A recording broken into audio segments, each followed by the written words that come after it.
Mayegun don't come. So my people make you ladder. Oh, yo, yo, Mayegun don't come. Oh, yo, yo. My people make we shout. Oh, yo, yo, Mayegun don't come. Oh, yo, yo. Mayegun don't come, man of the masses. Oh, yo, yo. Mayegun don't come. Oh, yo, yo. Mayegun diary politico. Oh, yo, yo. Mayegun don't come. Oh, yo, yo. This one not day of in mind. Oh, yo, yo. Mayegun don't come. Oh, yo, yo. Person where they do evil, no one make person talk. Them say that Mayegun, that man too they talk. He too they talk. Say Mayegun diary, he they hot like pepper. But every day, then they take money in bulk. Woman picking, they the street they hawk. Still them talk say, make we no talk. But thank God say, Mayegun don't come. So my people make you loud. Oh, yo, yo, Mayegun don't come. Oh, yo, yo. My people make you shout. Oh, yo, yo.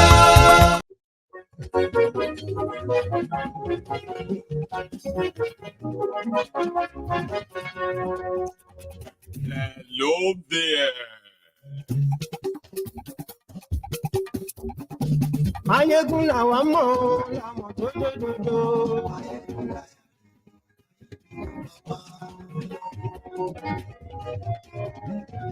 Mayegun làwọn mọ̀ làwọn tó dodo.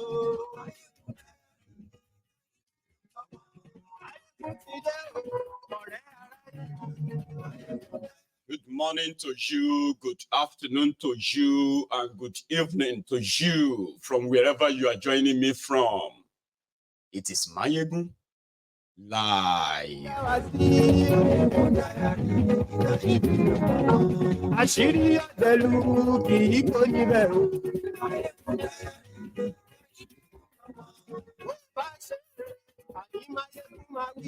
I locked myself out of the office this evening. It wasn't funny. I apologize for the late start again, but now that I'm here, share the broadcast. Invite your friends, invite your not so friendly friends, and tell them that Mayegun today.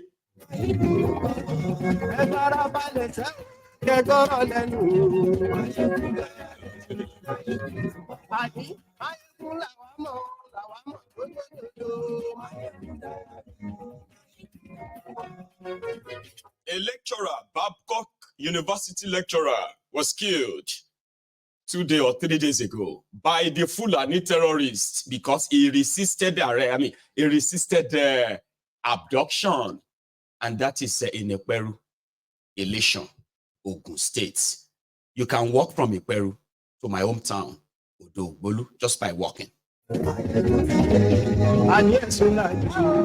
It is close to home, just like many others that I've shared too. This one too is close to home. The last time I was in Nigeria and I was in Odo, indeed, I witnessed the influx of the Fulani and their cows like I have never seen before. I grew up in that area and a lot has changed. Now, somebody has been killed. It's not the first. Wahala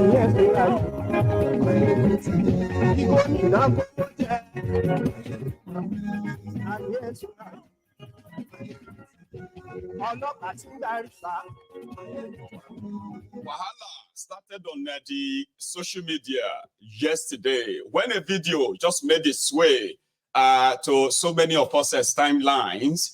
And this video was that there is actually a China shop or supermarket in Abuja where Nigerians are not allowed to patronize. That escalated so fast.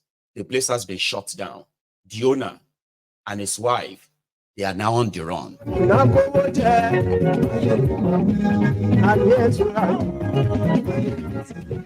from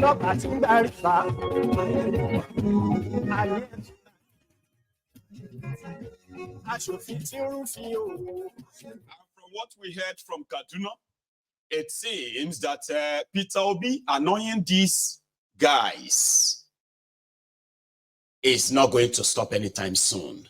30 million naira given in support of different kinds of people in Abuja, I'm sorry, in Kaduna. That is a Peter Obi. Now,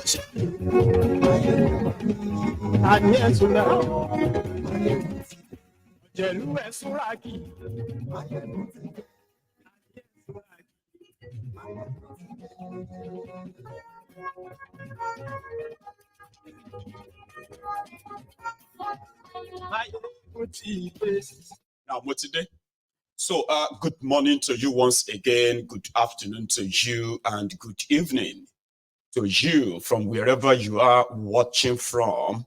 It is Mayegun live. I want to say a big thank you to all of you who were with me this afternoon, because immediately after the reading this afternoon, I crashed on that couch. And the moment I went to my car just to pick up something, I figured out that I actually locked myself outside. And I was there for for some time. I didn't know we were going to do this anymore. So thank you so much for being here and for, for indulging me in that regard. So let's get down to it.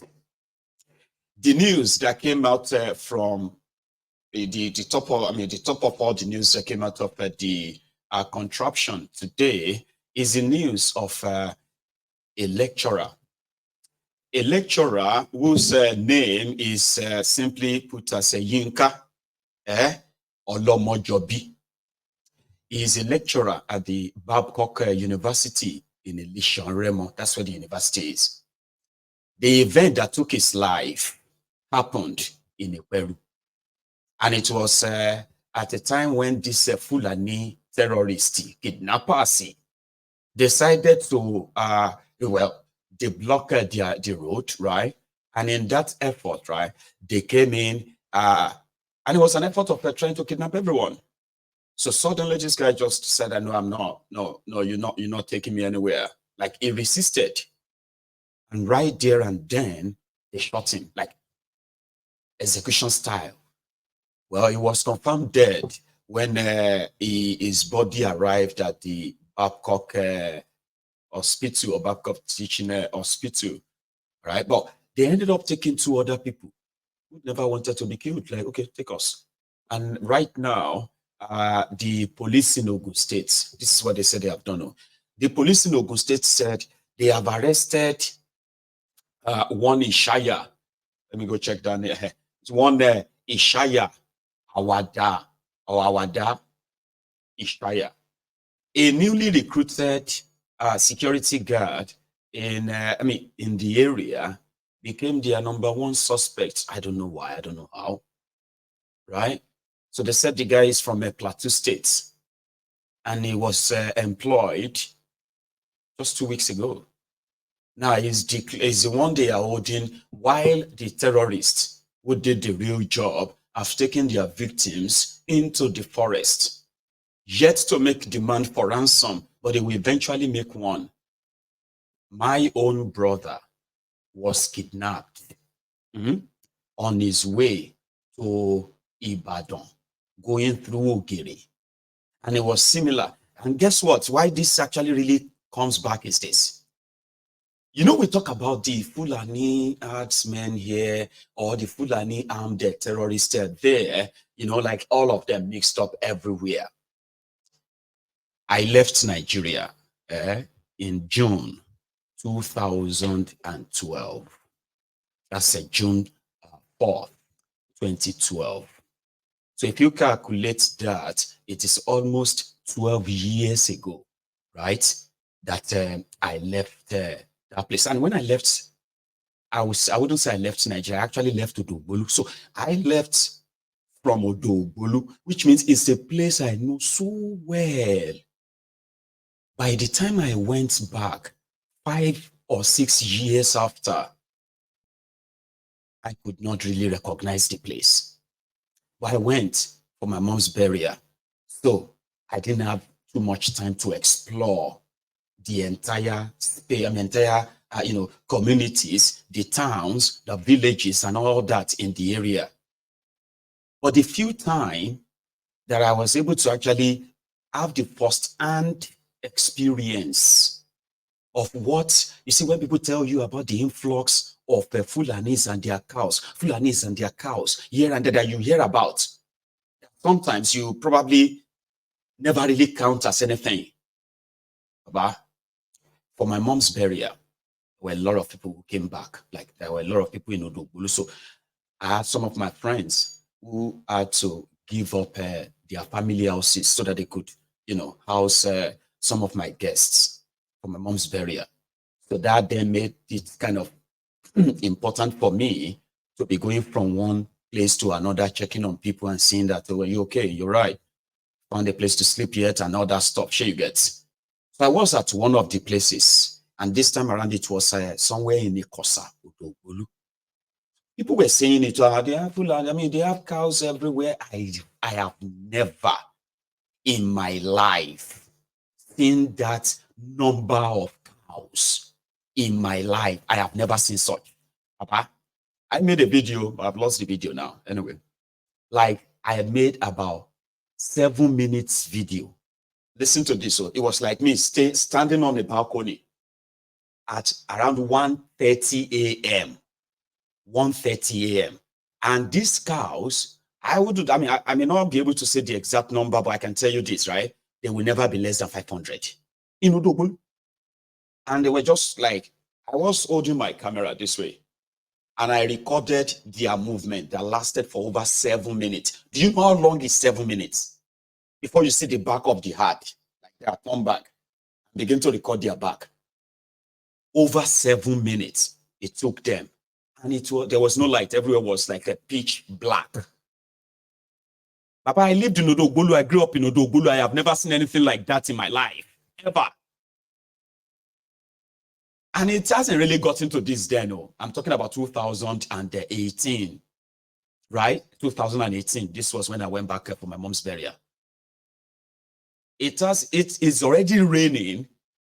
All these attacks here and there, they were already raining. But for the first time, Baba, I actually understood the fear. Like their presence alone. Okay?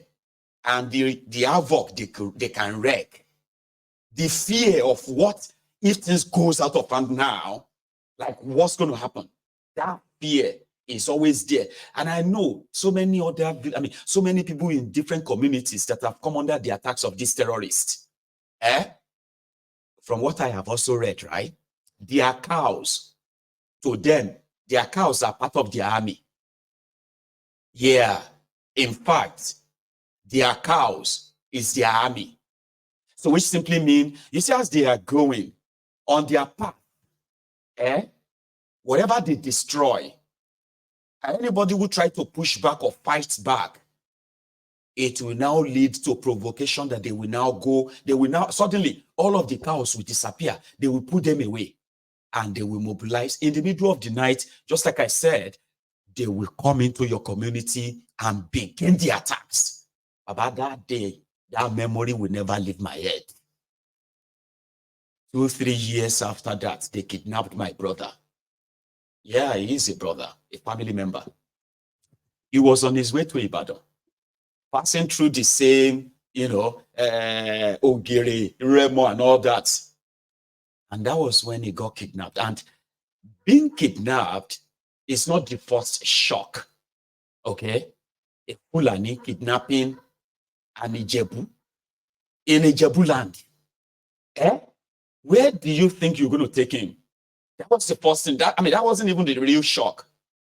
Until when the terrorists that kidnapped this brother of mine said they have been watching him for more than 3 months. That on 3 occasions, they had the opportunity of kidnapping him. The last one, they just didn't want to waste people's lives because it was within the midst of people. And if you know this, my family in Odogbolu, by the way, we do have this what do you call, the presence of a lot of people around us. And indeed, they told him when they kidnapped him, listen, don't act any, we know you very well. And that is why this is how much we want to take from you. Okay? And if you don't give us that, we will kill you and sell your organ. We'll sell your organ to people that are ready to pay. So don't joke with us. We didn't kidnap you randomly. We have been following you until now. How? And it was like, my brother said, the entire axis of Ogun State or your state are going to Ibadan like that. All the area. It is like they have the map of where to go to, and you will never meet anybody on the road. Like they have all of that. And they told him, like at a point, they took him to their camp where you could tell these ones are the front, the cows, and a few other ones with the AK-47. These ones are the real kidnappers. Their job is to what? Go into different communities. Check the lifestyles of those who live there. Gather information about you. Baba, sometimes when they talk about the Fulani terrorism, it is beyond just that they are looking for land. It is an all-package terrorism. Because somehow, the act of terrorism of the Fulanis in Nigeria is also a means of, raising fund for jihad, which they are known for. What is the business of an Ijebu with Fulani? An Ijebu man will become a victim of kidnapping to a Fulani man that traveled from thousands of kilometers before he could get to Ijebu land. But they were everywhere. Everywhere. Baba, when somebody told me that if they receive the signal that they should take us down, we have take them down now, majority of us will not survive. They have entered Yoruba land to start with. I'm not here to kind of make you feel like, what do you call it? We are infallible. No, we are not. We are vulnerable. And we know those who made that happen. Right? They have entered us so well, that before we can get a grip of what has happened to or what is happening to us, if they give them the order to start the entire destruction of Yoruba land, a lot of you, the damages they will cause, the death, the people they will kill, and how the attacks will be carried out will shock a lot of you out of this world. You'll be wondering, is it how much they hate us? Or what exactly will make the Fulani to travel kilometers, thousands of kilometers to Ijebu land and begin to kidnap them? Like, how much did they really hate us as Yorubas in this regard? Because there must be some level of hatred inside you before you could actually go after your supposed fellow countrymen with the intention of kidnapping him. And if he resists, you will kill him. So they took my brother and they demanded for 30 million naira. I didn't hear about it until days. When they realized that, okay, we believe that you may not be able to pay the 30 million. Okay, you will pay 3 million. So the Shah negotiated 3 million naira ransom. So the day that we sent another brother, to go and get to go and pay the ransom and get us our brother in their captivity, you know what they did?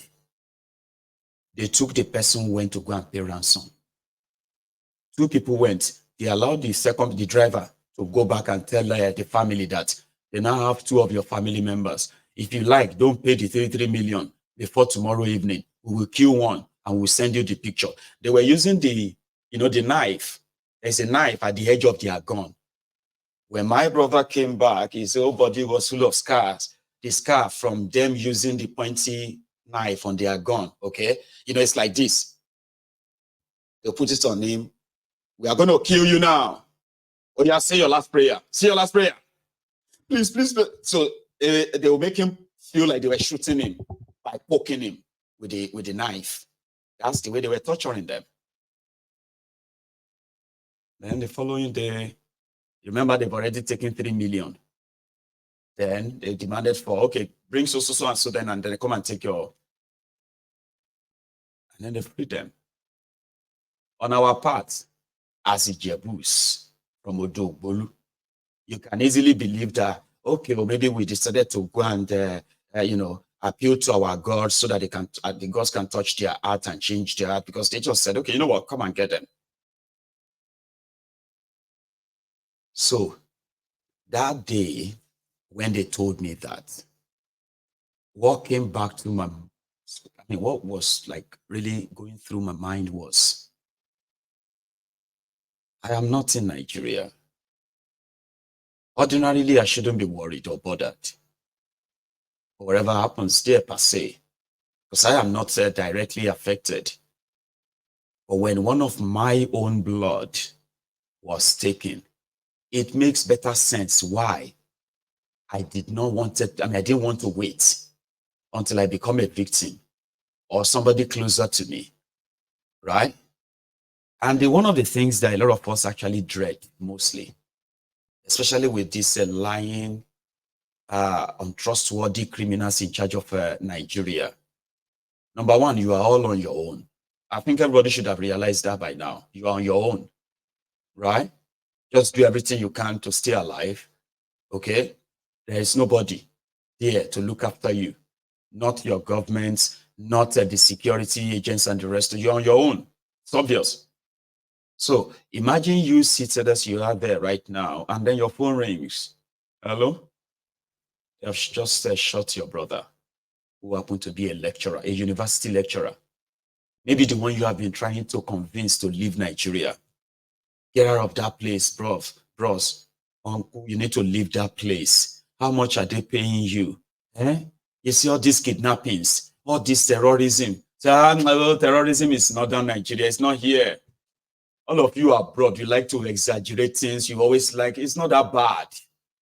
I have actually seen people who have lost their loved ones after years of persuading them to leave Nigeria. Listen to me, I'm not saying that asking everybody to leave is actually an option. No. I'm just using a scenario. Like, for example, you who has been like speaking to your uncle or your brother, say, man, I'm worried about you. I'm really worried about you. I don't know. You really need to leave that place. No, see, brother, don't worry yourself. It's not that bad. We are in the Ijebu area, so Ijebu is better, like. And then you receive a phone call that says he has been shot because he resisted being kidnapped. Do you even understand what that would be to you? You are not there. You are right where you are now, trying to get your life together, trying to kind of run your life as much as you can, right? Then there, the phone rings. They've killed your loved one because he resisted being kidnapped. Oh, they've kidnapped your family member. They're asking for 100 million naira. Things that can throw your world throw your world upside down in a twinkle of an eye. That's what the place is. And the moment all you have to do is just try and do your best not to become the victim, even though you can always become the victim. Because once you become the victim, Nigeria is a place where even you as a victim will be blamed. Why did you not let them take you? He should have allowed them to take him. Now they have killed him. Even if money is not as money is not as important as life. He should have allowed them to take him. And then we can raise the money and pay the ransom. Look at the other two people they took. They have freed them now after paying ransom, but now we can't see my brother again. The kind of Nigerian thing.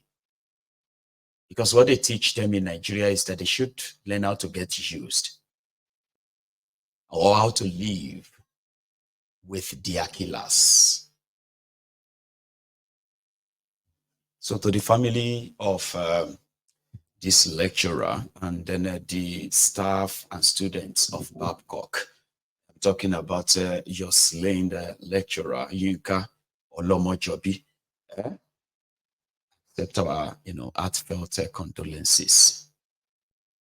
I don't know if I should say, may we not see this again, because that is not guaranteed. It's a kind of a prayer that I call mockery. It will happen again. It will. So, but for now, accept our condolences. As for the person they said they arrested,